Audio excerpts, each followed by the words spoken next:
क्या आपने कभी यह विचार किया है कि अगर आपकी मृत्यु मात्र 7 दिनों की दूरी पर हो तो क्या प्रकृति पहले से आपको संकेत दे सकती है? गरुड़ पुराण में उल्लेख मिलता है कि हर मनुष्य को मृत्यु से पूर्व 7 दिव्य संकेत प्राप्त होते हैं, लेकिन इन संकेतों को जो समझ लेता है वही मृत्यु के रहस्य पर किसी हद तक विजय पा सकता है। सूर्य ढल रहा था। द्वारका की पवित्र भूमि पर सुनहरी किरणें समुद्र की लहरों में खो रही थीं। आकाश में फैलती सांझ की नर्म रोशनी के बीच गरुड़ अपने विशाल पंख समेटे शांत भाव भगवान श्री कृष्ण के सम्मुख पहुंचे। उनके चेहरे पर एक गंभीरता थी, मानो कोई प्रश्न उनके भीतर लंबे समय से गहराई में स्थिर पड़ा हो। प्रभु, गरुड़ ने विनम्र स्वर में कहा, मृत्यु के असंख्य रूप मैंने देखे हैं, परंतु मनुष्य के लिए मृत्यु का रहस्य आज भी अधूरा और दुर्बोध है। क्या यह सत्य है कि मृत्यु आने से पहले व्यक्ति को कुछ विशिष्ट संकेत मिलते हैं? श्री कृष्ण ने हल्की मुस्कान के साथ उनकी ओर देखा। वह मुस्कान मानो संपूर्ण ब्रह्मांड को प्रकाशित कर दे।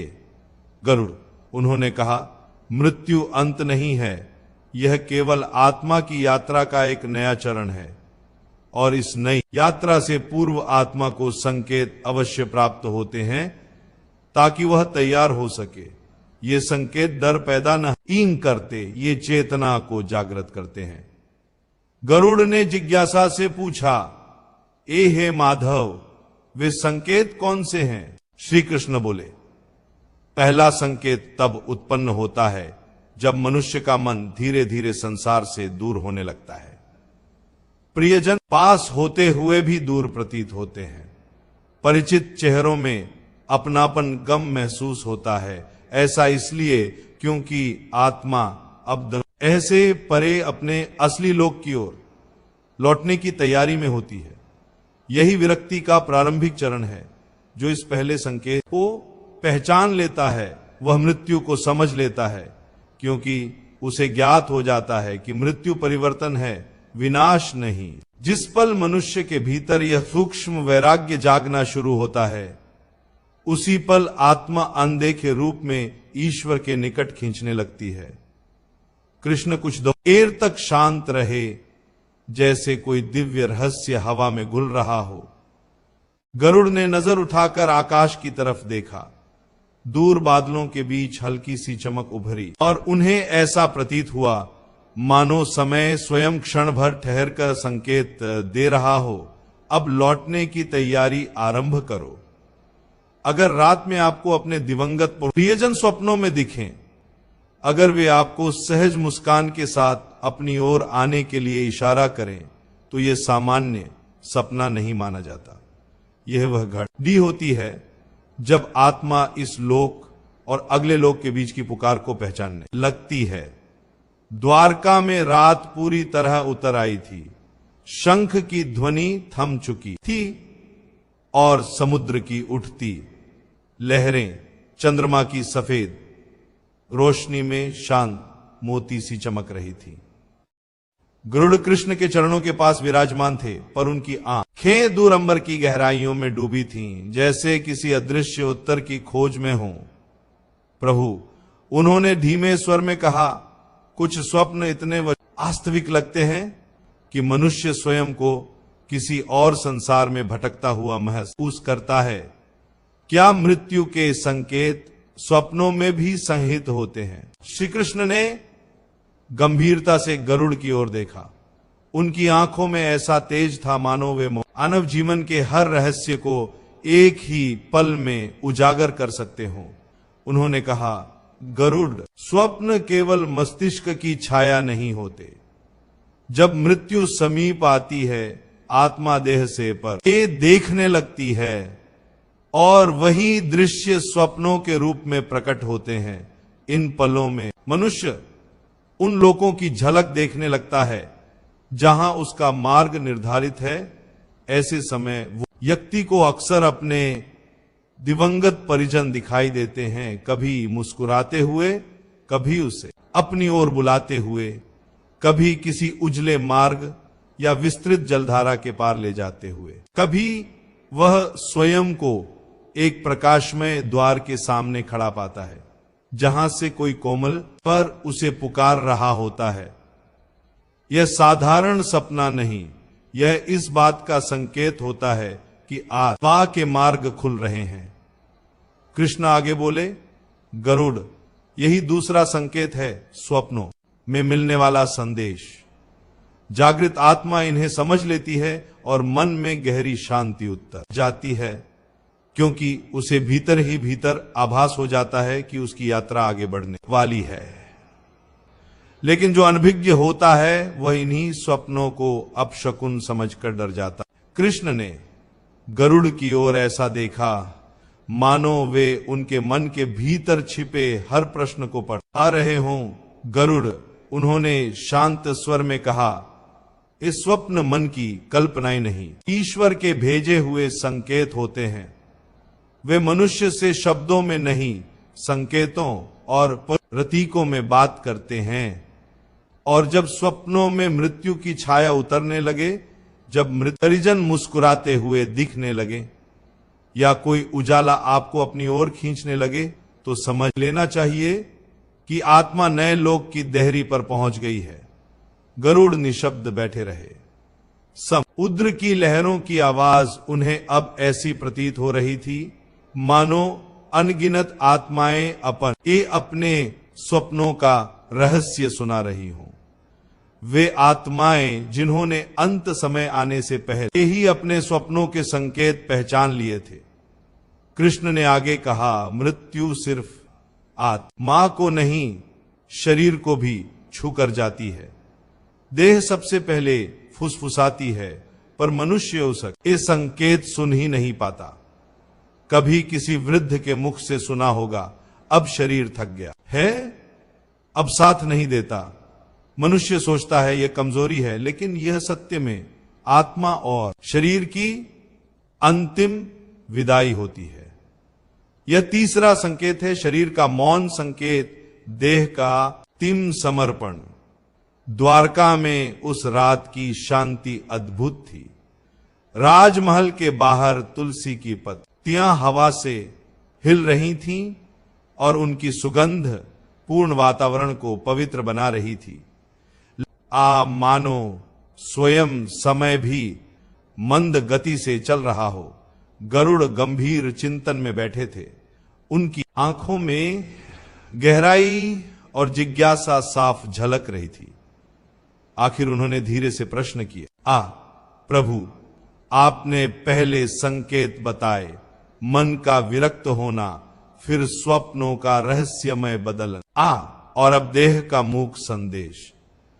क्या मृत्यु के आगमन का कोई और भी संकेत होता है? श्री कृष्ण ने शांत प्रकाश से भरी मुस्कान के साथ कहा, गरुड़, देह और आत्मा का संबंध उतना ही सूक्ष्म है जितना कि हवा का कंपन या दीपक की टिमटिमाती लौ। जब आत्मा लौटने का निश्चय करती है तो शरीर पहले ही उसकी तैयारी का संकेत देने लगता है। मनुष्य उसे बीमारी मान लेता है, पर वास्तव में वह ईश्वर की ओर से भेजा गया एक अत्यंत कोमल संदेश होता है, जिसे केवल सजग हृदय ही समझ सकता है। कृष्ण ने समुद्र की लहरों को निहारते हुए कहा, जब मृत्यु समीप आती है, जीवन ऊर्जा जिसे प्राण कहते हो, अब नीचे से ऊपर की ओर खींचने लगती है। सबसे पहले पांव और हथेलियां ठंडी पड़ जाती हैं, मानो वहां से जीवन की ज्योति धीरे धीरे सिमट रही हो। यही कारण है कि मरने से पहले व्यक्ति बार बार कहता है, मुझे ठंड लग रही है, जबकि आसपास का वातावरण बिल्कुल साधारण रहता है। वह ठंड मौसम की नहीं, प्राणों के संकुचन की होती है। जीवन की लौ अब केंद्र की ओर खींच रही होती है। उन्होंने आगे कहा, और गरुड़, जैसे जैसे प्राण ऊर्जा सिर के मध्य स्थित ब्रह्मरंध्र तक पहुंचती है, शरीर के बाकी हिस्से मौन होने लगते हैं। आंखों की चमक मंद पड़ती है, दृष्टि किसी अनजानी दिशा में टिक जाती है। मानो वह किसी दूसरे लोक की झलक देख रही हो। जीभ भारी हो जाती है, वाणी धीमी और टूटती हुई लगती है। यह शरीर का थकान नहीं बल्कि आत्मा का संकेत है कि वह अब देह छोड़कर अपनी वास्तविक यात्रा पर निकलने वाली है। श्री कृष्ण ने गहरी दृष्टि से कहा, एक मनुष्य इसे रोग समझ लेता है, लेकिन यह तो थी सारा संकेत है। उसी क्षण गरुड़ के अंतर में एक गहरी शांत श्रद्धा उमड़ पड़ी। उन्हें अनुभव हुआ कि जो व्यक्ति मृत्यु के संकेतों को पहचान लेता है वह जीवन के भारीतम भय से मुक्त हो जाता है, और यही मुक्त होने का पहला द्वार है। कहते हैं जब आत्मा अपने अंतिम पड़ाव के निकट पहुंचती है तब संसार की हर चमक धीरे धीरे मंद पड़ने लगती है। भोजन का स्वाद फीका लगने लगता है, रंग अपनी चमक भूल जाते हैं और हर शोर किसी दूर की सरसराहट जैसा हो जाता है, मानो मन स्वयं कह रहा हो अब इस खेल से आगे बढ़ने का समय आ गया है। क्या आपने कभी किसी की आंखों में वह निश्चिंत शांति देखी है जो सब कुछ छोड़ देने के बाद उतरती है? उस रात द्वारका का आकाश भी अलग ही शांत था। तारे मानो किसी गूढ़ रहस्य की चमक लिए थे और सागर की लहरें धीमे धीमे किसी अदृश्य सत्य का सुनाती प्रतीत हो रही थी। तीनों संकेत सुनने के बाद गरुड़ कृष्ण के पास शांत होकर बैठे थे। उनके भीतर एक नया प्रश्न जन्म ले चुका था। गरुड़ ने विनम्रता से पूछा, प्रभु, मैंने अक्सर देखा है कि कुछ लोग मृत्यु से पहले ही संसार से जैसे किनारा कर लेते हैं। न उन्हें धन आकर्षित करता है, न स्वाद, न ही परिवार की चहल पहल। मानो भीतर से कोई कह रहा हो, अब लौट चलो। क्या यह भी कोई संकेत माना जाए? श्री कृष्ण ने शांति से उत्तर दिया, हाँ गरुड़, इसे ही चौथा संकेत कहते हैं, इच्छाओं का विलय। जब आत्मा अपनी यात्रा पूर्ण करने के समीप पहुंचती है तब वह उन सभी बंधनों को धीरे धीरे छोड़ने लगती है जिन्होंने उसे कई जन्मों तक बांधे रखा। इच्छाएं वे अदृश्य धागे हैं जो आत्मा को देह से जोड़ते हैं।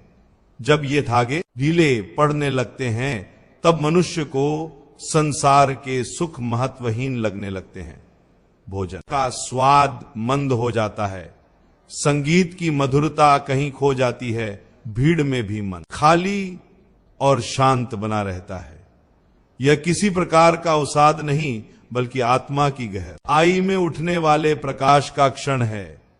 कृष्ण ने समुद्र की ओर शांत दृष्टि डाली और बोले, गरुड़, जब आत्मा अपने कर्मों के बोझ को उतारने लगती है तभी उसके इतर इच्छाओं का क्षय जन्म लेता है। वह समझने लगती है कि जीवन भर जिस धन, प्रतिष्ठा और संबंधों को उसने सत्य माना वे केवल एक अस्थाई स्वप्न थे। वास्तविकता आज तो वही है जो परमात्मा से जुड़ी है। कृष्ण की वाणी में एक गहरी करुणा थी। ओ व्यक्ति इस स्थिति में पहुंचता है वह मृत्यु के आने से पहले ही हल्का हो आता है। उसके भीतर न कोई लालसा बचती है, न कोई कटुता। उसका मन शांत होकर ठहर जाता है, जैसे कोई भटकी हुई धारा अंत में सागर की गोद में अपनी मंजिल पाले। गरुड़ ने श्रद्धा से पूछा, प्रभु, क्या हर जीव इस अवस्था तक पहुंच सकता है? कृष्ण ने धीमे स्वर में कहा, नहीं गरुड़, अधिकांश लोग इस संकेत को पहचान ही नहीं पाते। वे इसे बुढ़ापे, थकावट या मन के बोझ का नाम दे देते हैं, जबकि यह क्षण तो आत्मा की सबसे पवित्र पुकार होता है। अब वापसी का समय निकट है। जो इसे समझ लेता है उसके चेहरे पर एक दिव्य शांति उतर आती है। भय लुप्त हो जाता है और दुख भी आमंत्रित नहीं रहता। उसी समय समुद्र की लहरों ने धरा को जोर से छुआ। कृष्ण मुस्कुराए और बोले, गरुड़, यह लहरें इच्छाओं की तरह हैं। जब तक वे ऊंची उठती रहती हैं मन अशांत रहता है, पर जब ये लहरें थक कर सागर की शांत गोद में विलीन हो जाती हैं तभी समुद्र अपनी असली स्थिरता को पहचान पाता है। उसी क्षण आत्मा भी कहती है, अब मैं लौटने के लिए तैयार हूं। गरुड़ ने प्रभु को नमन किया और अपने भीतर एक अवर्णनीय हलचल को महसूस किया। ऐसा लगा मानो कोई पुराना मोह उसी पल टूट गया हो और उसकी जगह एक नई निर्मल शांति ने जन्म ले लिया हो। कभी आपने देखा है, अचानक किसी घर के बाहर कोए ठीक ई आवाज में बोलने लगते हैं, कुत्ते व्याकुल होकर भौंकते हैं या पक्षी दिशाभेद ईशा उड़ने लगते हैं। लोग इसे संयोग मानकर अनदेखा कर देते हैं, परंतु गरुड़ पुराण कहता है यह प्रकृति का संदेश है। जब मृत्यु निकट आती है तब आसपास का पूरा वातावरण उसकी आहट सुनने लगता है और जीव जंतु उस परिवर्तन को सबसे पहले पहचान लेते हैं। उस दिन द्वारका की भोर कुछ अलग ही थी। सूर्य अभी क्षितिज को हल्के सुनहरे अंग में रंग रहा था। मंदिरों में घंटियों की धीमी गूंज तैर रही थी, लेकिन हवा में एक अजीब सी निस्तब्धता पसर गई थी, जैसे ब्रह्मांड कोई गहरा रहस्य छुपा रहा हो। गरुड़ों और श्री कृष्ण समुद्र तट पर बैठे थे। शांत लहरें उनके चरणों को छूकर मानो प्रणाम करती और फिर पीछे लौट जाती थीं। गरुड़ ने धीरे से पूछा, प्रभु आपने मन, स्वप्न और शरीर तीनों के संकेत व्याख्या किए, पर क्या मृत्यु की उपस्थिति का एहसास केवल मनुष्य को ही होता है? क्या प्रकृति भी मृत्यु की आहट पहचान लेती है? कृष्ण ने समुद्र की ओर दृष्टि जमाई। उस समय लहरों के ऊपर उड़ते पक्षी अचानक एक अजीब सी बेचैनी में इधर उधर बिखरने लगे थे, मानो किसी अदृश्य चेतावनी को महसूस कर रहे हों। गरुड़ ने यह परिवर्तन देखा और पूछा, प्रभु क्या प्रकृति भी मृत्यु की छाया को पहचान लेती है? कृष्ण ने शांत स्वर में कहा, गरुड़, मृत्यु केवल मनुष्य की नहीं, पूरे ब्रह्मांड का ही घटना है। जब किसी आत्मा की यात्रा समाप्त होने को होती है, तब उसकी ऊर्जा में हल्का सा कंपन उठता है। यह कंपन इतना सूक्ष्म होता है कि मनुष्य तो समझ नहीं पाता, पर प्रकृति तुरंत पहचान लेती है। उन्होंने आगे कहा, जब आत्मा देह के बंधनों से ढीली पड़ने लगती है, तब उसके आसपास के प्राणी असामान्य रूप से विचलित होने लगते हैं। कोए जोर जोर से कांव कांव करने लगते हैं। उल्लू रात में अचानक बोल उठता है। कुत्ते रोते हुए आवाज निकालते हैं। यहां तक कि पेड़ पौधों की पत्तियां भी बिना हवा के यूं सरसराती हैं, मानो किसी अदृश्य स्पर्श से हिल उठी हों। कृष्ण गरुड़ की ओर मत उड़े। इसका कारण यह है कि मृत्यु के समय सूक्ष्म लोक में हलचल होती है। आत्मा का प्रकाश जो अब तक शरीर में बंधा था, मुक्त होने लगता है और वह प्रकाश आसपास की हर चेतना को प्रभावित करता है। जो जीव जितना संवेदनशील होता है, उतनी गहराई से वह इस परिवर्तन को महसूस कर लेता है। वे मुस्कुराए। गरुड़, जब कोई प्राणी संसार छोड़ने वाला होता है तो प्रकृति स्वयं उसके लिए रास्ता बनाने लगती है। हवा का स्वर बदल आता है, पक्षी व्यग्र हो जाते हैं और वातावरण में एक अनजाना कंपन फैल जाता है। ये संकेत बताते हैं कि किसी आत्मा की यात्रा अब आगे बढ़ने वाली है।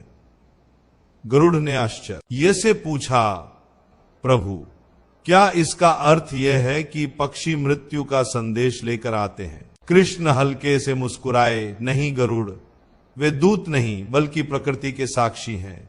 वे सुन लेते हैं जो मनुष्य के कानों से छूट जाता है। मनुष्य का मन हर क्षण कलह और शोर में उलझा रहता है, परंतु ये प्राणी शांति की भाषा में जीते हैं। जब मृत्यु निकट आती है, तब उस मौन में एक सूक्ष्म कंपन उठता है और वही कंपन इन्हें बेचैन कर देता है। कृष्ण धीरे से आगे बोले, एठ जब किसी मनुष्य के जीवन का अंतिम पर्व निकट आता है, तब उसके आसपास का वातावरण अनायास बदलने लगता है। हवा में एक अनकही भारीपन उतर आता है। पक्षियों का व्यवहार अमान्य हो जाता है, मानो वे किसी अदृश्य संकेत को पढ़ रहे हों।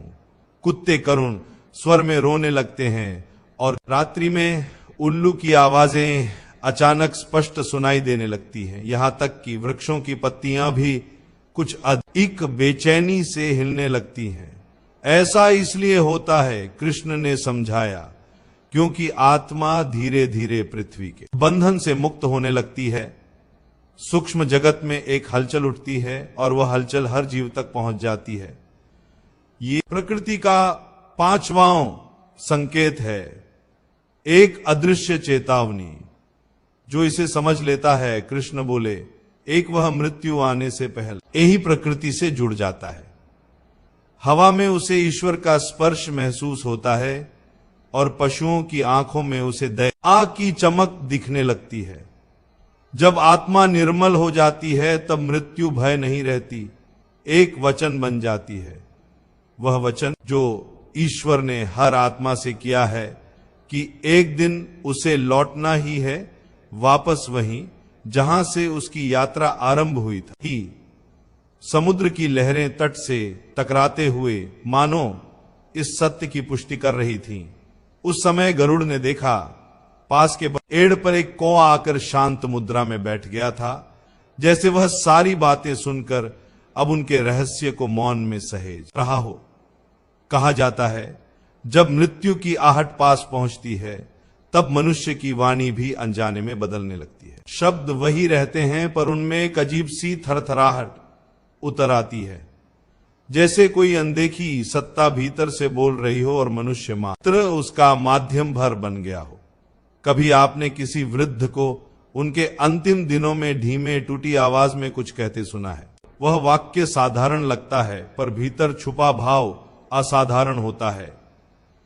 यही है छठा संकेत। द्वारका की रात उस दिन बेहद गंभीर थी। चांद बादलों की परतों में कैद था और समुद्र मानो अपनी धड़कन रोककर खड़ा था। गरुड़ उस निस्तब्धता को महसूस करते हुए बोले, प्रभु, मैंने अक्सर देखा है कि मृत्यु के समीप आते ही मनुष्य की आवाज बदल जाती। वह कुछ कहना चाहता है पर शब्द साथ नहीं देते। आवाज कंपाने लगती है। क्या यह भी मृत्यु का संकेत है? कृष्ण ने धीमे स्वर में उत्तर दिया, हां गरुड़, यह छठा संकेत है, चेतना की डोर ढीली पड़ना। जब आत्मा अपने लौटने की तैयारी करती है, वह पहले मन से दूरी बनाती है। और चूंकि वाणी मन से चलती है, इसलिए जब आत्मा मन को छोड़ने लगती है तो बोलने की शक्ति डगमगाने लगती है। कृष्ण की वाणी में उस क्षण सृष्टि का रहस्य गूंज रहा था। यह परिवर्तन बताता है कि आत्मा अब देह के भार से मुक्त होकर अपनी अगली यात्रा के द्वार पर खड़ी है। इस स्थिति में बोला, हर शब्द भले धीमा हो पर आध्यात्मिक सत्य से भरा होता है। मनुष्य बोलना तो चाहता है पर शब्द मानो उसके अधरों तक पहुंचने से पहले ही थम जाते हैं। कभी उसका वाक्य आधा रह जाता है, कभी वह ऐसी बातें कह देता है जिनका संबंध इस लोक से नहीं लगता।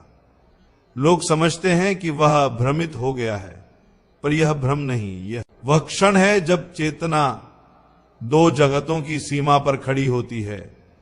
आधा मन इस संसार में और आधी चेतना उस अनदेखी राह पर जहां आत्मा को आगे बढ़ना है।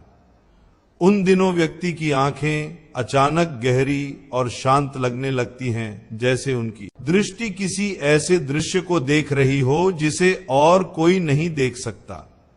उसकी आवाज में एक हल्का सा कंपन पैदा हो है।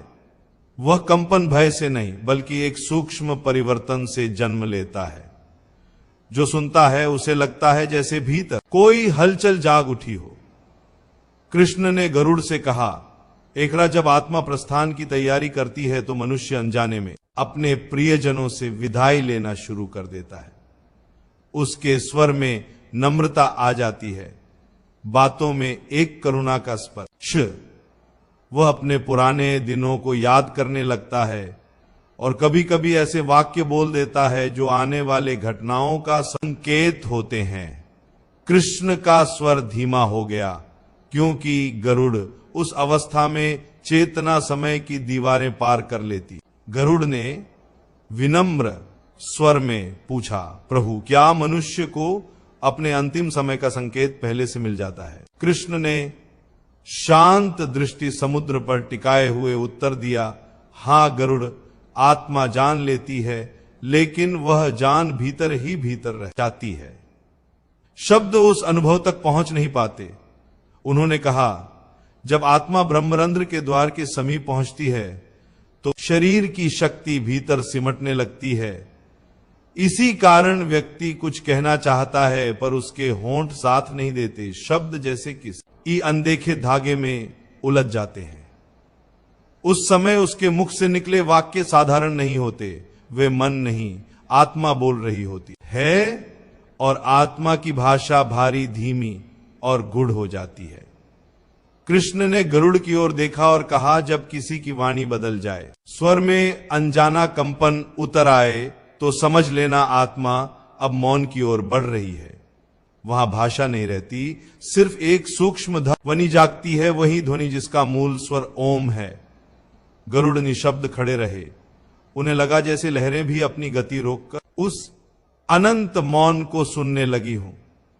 पूरी द्वारका कुछ क्षण के लिए जैसे किसी अदृश्य सत्य के चरणों में स्थिर हो गई हो। कहा जाता है कि मृत्यु के ठीक पहले समय मानो ठहर जाता है, हवा ठंडी और स्थिर हो जाती है, चारों ओर गहन मौन छा जाता है और एक ऐसी शांति उतरती है जिसे शब्दों में बांध पाना असंभव है।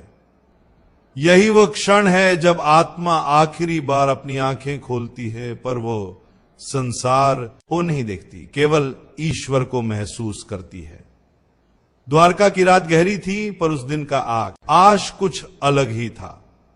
जैसे नीला नहीं, स्वर्णिम प्रकाश से पूरा आकाश जगमगा रहा हो। सागर शांत और स्थिर था, मानो उसकी लहरें भी ध्यान और प्रतीक्षा में लीन हो।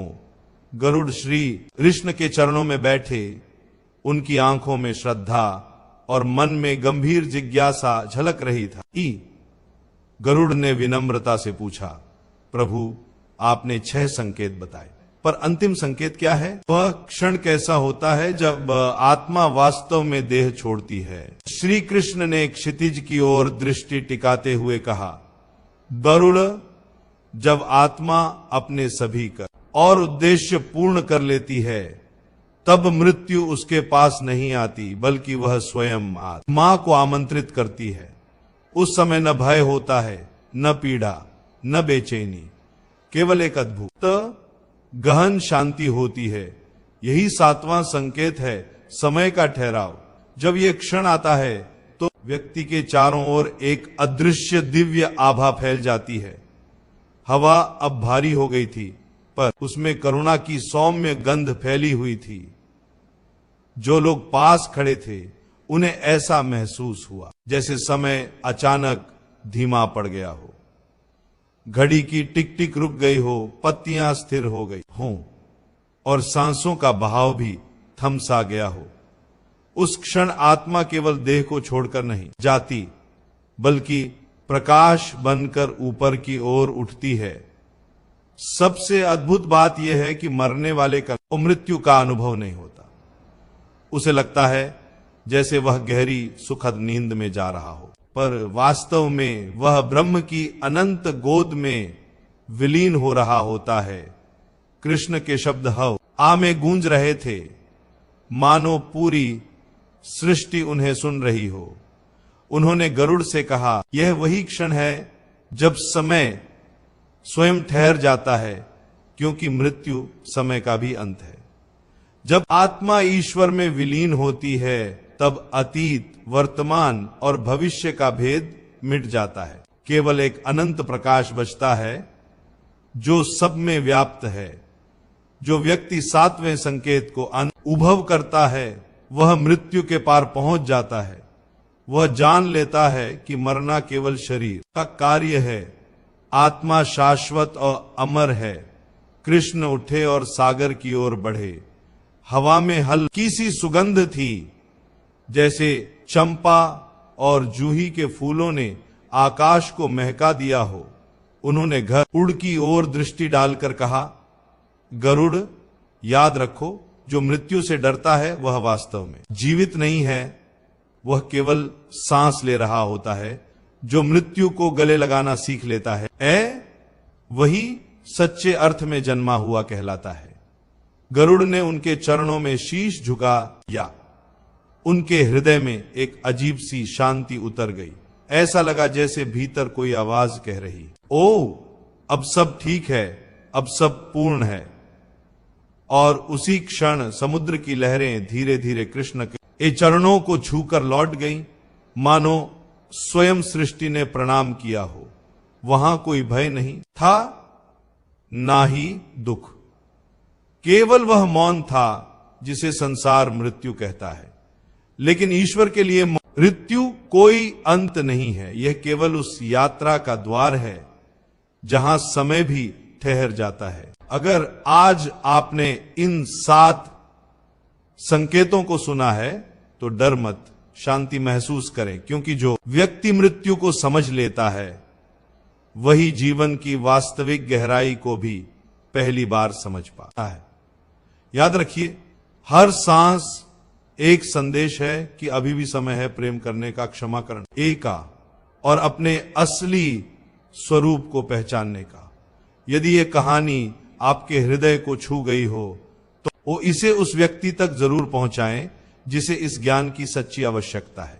अगले अध्याय में हम जानेंगे कि आत्मा मृत्यु के पार किस प्रकार की अद्भुत यात्रा करती है।